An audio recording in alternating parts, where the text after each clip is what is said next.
예, 안녕하세요. 2023년 9월 21일 정한영의 부동산 이야기 시작하도록 하겠습니다. 제가 지금 사실은 기분 좋게 녹음을 끝냈어요. 끝냈는데 다시 합니다. 중요한 이야기를 좀 안 한 것 같고요. 또 너무 길게 녹음을 한 것 같습니다.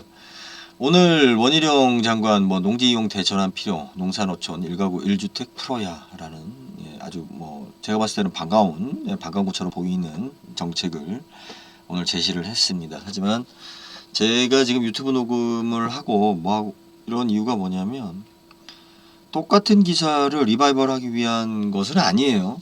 만약에 저 같은 이야기를 주장하시는 분들이 있을 수도 있겠는데 똑같은 이야기를 누가 언제 시작을 했는지 먼저 이야기를 그 선견지명이 있었는지 이건 여러분들이 판단하시길 바랍니다. 지금 말은 그럴듯하게 했는데 이 정책은 전적으로 누구를 위한 거예요? 건설업자와 경상도. 또 거기 이렇게 우리 교집합을 좀 파고 들어간다면 경상도의 건설업자들을 위한 또 총선을 위한 절대 지지 세력인 경상도를 위한 정책입니다. 재치가 났어요. 자, 왜 그런지 그 핵심 이야기를 좀 빠르게 좀 정리하도록 하겠습니다. 한 25분 녹음했더라고요. 그래서 지금 10분 안쪽으로 줄여서 녹음하도록 하겠습니다. 일단은 전라도하고 경상도하고 많이 달라요. 전라도는 그 서울에 와서 출세하신 분들이 대개 보면 상업적으로나 예능 아니면 다양한 부분에서 출세를 했고, 서울에 와서 관료로 출세하기 어려웠기 때문에 서울에 와서 관료로 했었던 사람들도 대부분 이제 지방 가서 자기 고향 가서 관료를 하기 위해서 많이 선택한 거지. 예전 정선만으로 해서 우리가 김대중 정부, 노무현 정부도 사실은 전라도 정부라고 인정을 안 하기 때문에 김대중 정부 때 잠시 기대를 했었지. 관료로서 그 트라우마가 있어요. 그 중앙부대에서 전라도 출신들이 출세하기가. 그리고 전라도는 일단은 그 유지들이 돈 많은 사람들이 전통적으로 그 서울에 가서 자식 고생시키려고 하지 않아요. 지방에 잘 사는 게 낫지. 뭐하러 저 새끼들하고 대우도 안 해주는데 굳이 애써서.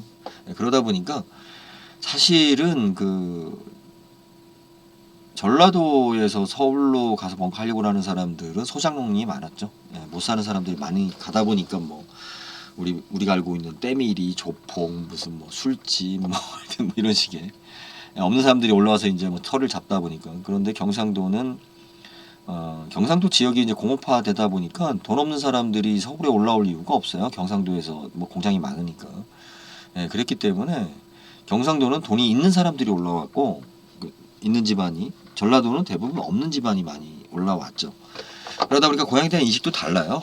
다르고, 이게 지금 이 농막이라든지 농촌 주택에 대해서 문제를 삼고 이거 지금 개선해야 된다라고 지금 나온 게 뭐냐면, 경상도에서 지금 이 목소리가 크게 나왔지 전라도는 별로 언급 안 해요. 왜냐면 그 이제 정서적인 거나 여건이 좀 달라요, 많이. 그래서 이제 그 이야기까지 들어가면 또 이상하게 나올 것 같고. 자, 어찌됐든 이거잖아요. 지금 수도권에 수도권 인구가 지방에 집 사도록 장려해야 한다라고 지금 타이틀은 걸었는데, 사실은 이게 지금 뭐냐면 원희룡 장관 나이 또래들의 지금 사고 방식이에요. 저희하고는 지금 벌써 이제 그 띠동갑이기 때문에 정서적으로 많이 다르죠. 그러니까 우리 나이 때만 해도 시골로 왜 가?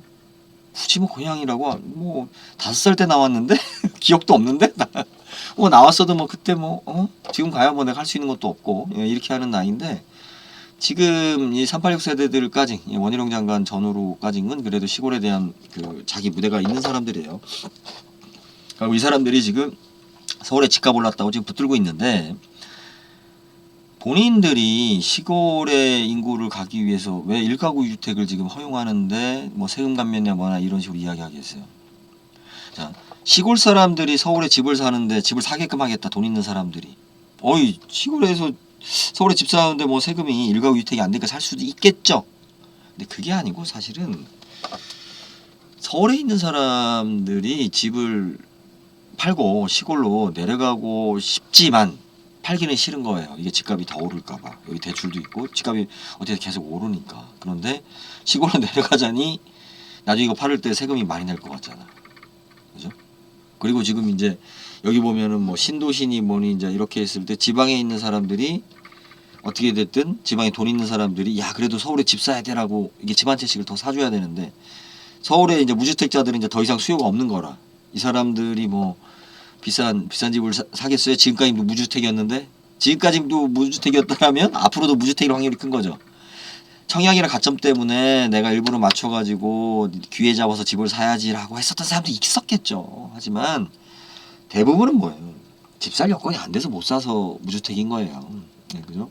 그런데 지금 그러면 어디선가 지금 외부에서 지금 집을 사줘야 되는데 서울에 있는 집을 사줘야 되는데 서울에 있는 사람들은 뭐가 문제냐면 자 어느 지역에 집이 공급이 되면 서울에 있는 사람들이나 수도권에 있는 사람들이 그 안에서 이동을 할 거 아니에요. 그러면 새 집을 지을 때마다 어디가 빈단 말이에요 또 그죠?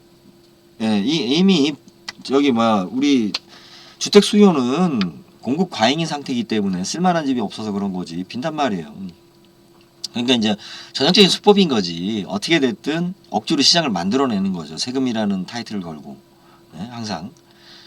그래서 이제 시골 사람들도 이제 뭐 야 이렇게 해서 집을 사야겠다 사라 라는 분위기를 깔 수도 있겠지만 현실적으로는 기존에 있는 지금 60대들이 집을 안 팔 구실을 찾는 거지. 안 팔.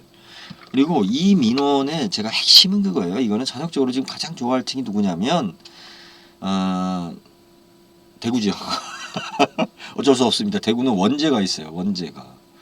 대구 칠성시장은 저한테 어떤 분이 지금 댓글로 이렇게 왜 대구를 욕하냐, 뭐 비아냥거리냐, 뭐 동등하게 말해야 되는 거 아니냐. 아이, 대구는 욕을 먹어야 지금 동등한 거예요. 왜 본인들의 잘못을 갖다가 그렇게 얼렁뚱땅 또 넘어가려고 그래요. 자, 박근혜 정부, 그죠? 예. 그리고 현재 윤석열 정부.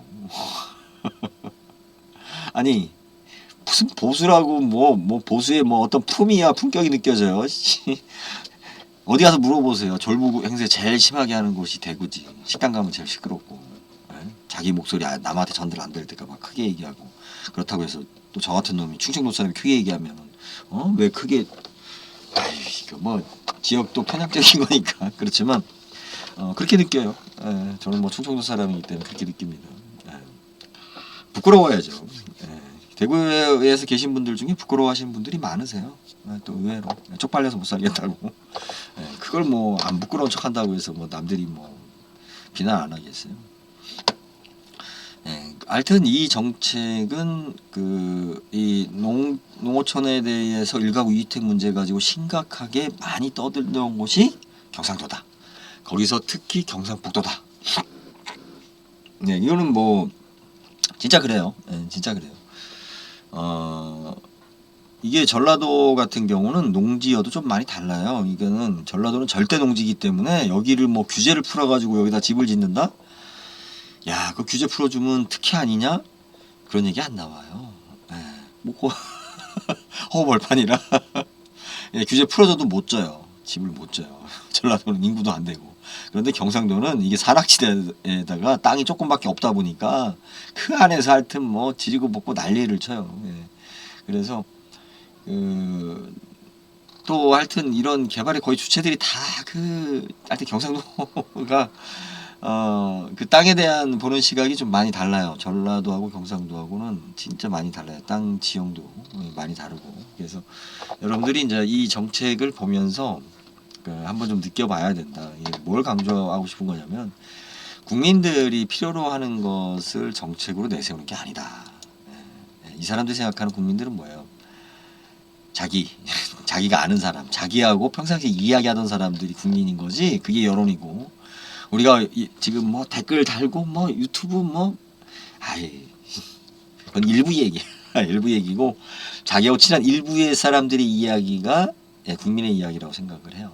뭐 별 생각 없는 사람들이에요. 별 생각 없는 사람이고 제가 이제 이것을 언급했던 이유가 뭐냐면 제가 2015년도에 썼던 글입니다. 경자유전을 왜 지켜야 하는가라고 하면서 그 농어촌에 대한 현실 문제하고 이런 문제.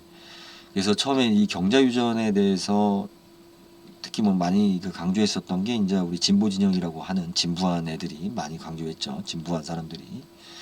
왜 진부하다고 제가 이야기를 하냐고 얘기 드렸죠. 그 100년 전 사고방식이 뭐 마르크스 레닌 얘기하는데 그걸 떠나서 예, 그 기초가 되는 그 바탕이 그 자본론이잖아요. 자본론.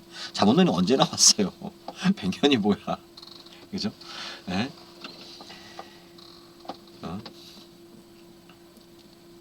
뭔가 이렇게 막 농민을 위하고 뭐하고 하면 마치 정의를 싫어하는 것처럼 이렇게 생각하는데 대한민국은 농업국가가 아니에요. 착각하지 마세요. 농업국가가 아닌데 경제유전을 얘기해. 조선이 왜 망했어요? 농업국가를 표방하다 망한 거잖아요. 그런데도 마치 그것이 뭐 진보적인 거고 어떻게 그게 진보야? 더 보수적인 거지. 수구적인 거고. 예.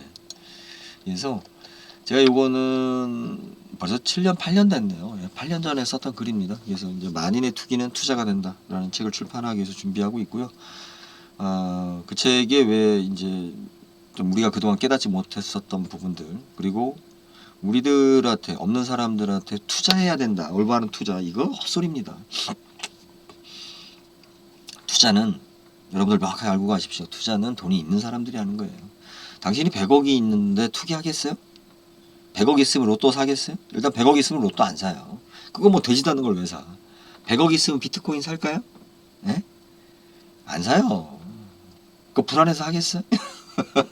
내가 100억 가지고 있는 것만으로도 부자인데 내가 왜 불안하면 내가 미래를 담보해요? 그래서 그 사람들은 투자를 하는 거예요. 그런데 왜 우리는 투기를 해야 되냐?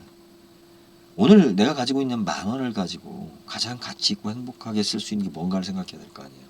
그건 뭐냐? 내 삶의 희망과 즐거움이 뭐냐? 내가 오늘 아이들이 먹는 것을 행복한 모습을 보고 싶어. 그러면 치킨 반마리도 사가면 그 10,000원의 가치는 행복한 거죠.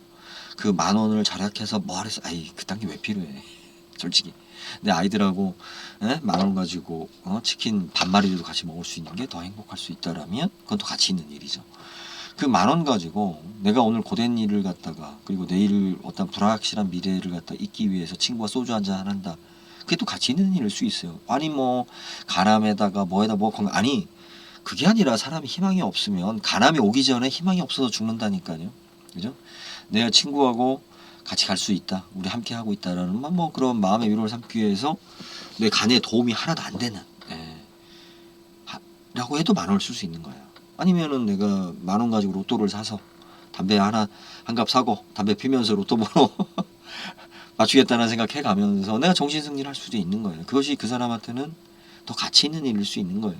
예? 그래서 우리가 투기와 투자 자꾸 고상하게 우리 없는 사람들도 뭐 우린 고상하게 못해서 망하는 것처럼 이야기하는데 왜 없는 사람들이 사기를 많이 당하고 왜 그러는지 그리고 우리가 진정한 투기 그러니까 투기라는 거는 기회를 잡는 거예요. 던질 투자에 기회 기자란 말이에요. 한문으로 기회를 잡기 위해서 왜 투자는 돈을 던지기 때문에 돈 없는 우리는 투자를 못해요. 던질 돈이 어디 있어? 기회를 잡아야지. 그 기회는 어디서 오냐? 만인의 이 징기스칸이 한 말입니다. 그러니까 만인의 꿈은 이루어진다. 한 사람의 꿈은 꿈으로서 끝나지만 만인의 투기는 투자가 된다. 자, 이러한 제도, 그죠? 제도가 뭐예요? 우리가 원하는 대로 바뀌질 않아요. 자기들이 원하는 대로 판을 짜고 자기들이 미리 가 있는 거예요. 제가 여기서 끝으로 이야기하면 얼마 전에 저도 그런 의뢰를 받았어요. 저 서울에 있는 선배님이 시골에 부모님 계시던 집을 정리해달라. 아니 뭐 그 헐값에 왜 파세요? 그랬더니 이제 뭐 그렇게 말씀을 하시는데 결국은 자기가 서울에 집을 장만했기 때문에 시골에 집이 부담스러운 거예요. 세금 때문에 1가구 2주택 내 집 팔을 때 이거 세금 비과세 못 받으면 어떻게 할까? 그 돈이 몇 억인데 저 집 몇 천만 원짜리 때문에 이렇게 지금 10여 년 동안 20년 동안 다 시골집 팔았어요. 다 시골집 팔았는데 그러고 나니까 지들은 이제 와서 차지하는 거지 다시 슬금슬금. 우리 서민들은 국민들은 그러면 세금 때문에 고향에 집 지금 놔두고 있었으면 이제 만약에 이렇게 되면 집값이 오른다라고 기대할 수도 있을 거 아니에요. 이게 참 웃긴 거예요. 지들은 룰을 바꿔. 이 권력이라는 힘이 룰을 바꿔요.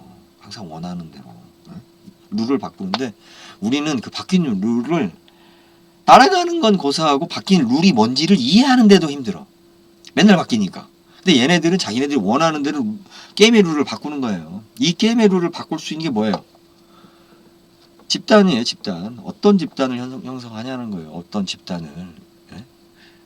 얘네들이 지금 이렇게 강하게 네트워크가 형성되어 있고 자기네들의 공감대가 형성되어 있기 때문에 이게 국가를 위한 길이고 국민을 위한 길이라고 생각한다니까요. 아주.